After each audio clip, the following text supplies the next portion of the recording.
la même époque, en Lorraine, dans un petit village appelé Domrémy,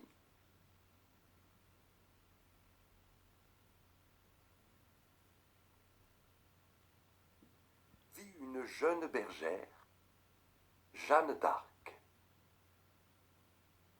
Jeanne d'Arc affirme qu'elle entend une voix mystérieuse. Cette voix lui demande de sauver la France et d'aller combattre les Anglais. Charles VII se trouve à Chinon. La bergère quitte la Lorraine pour rejoindre le roi. Elle veut prendre la tête de son armée. Charles VII accepte de la recevoir. Une anecdote raconte que le roi se place au milieu de ses serviteurs. Il veut savoir si Jeanne d'Arc peut le reconnaître. La jeune bergère s'avance dans la salle et vient s'agenouiller devant le roi.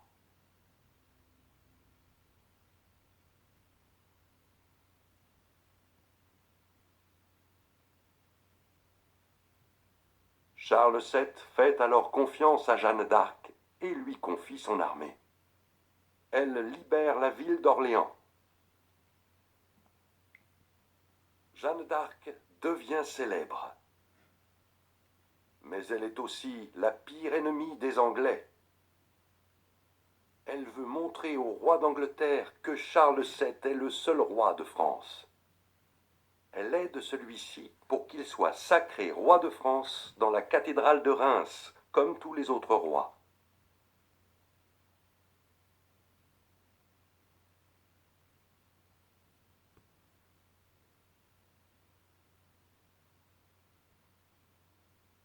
Charles VII peut maintenant dire que c'est Dieu qui l'a choisi pour être roi.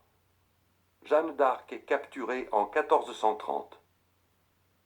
Accusée d'être une sorcière, elle est jugée puis condamnée à mort. Elle meurt brûlée vive sur un bûcher à Rouen en 1431.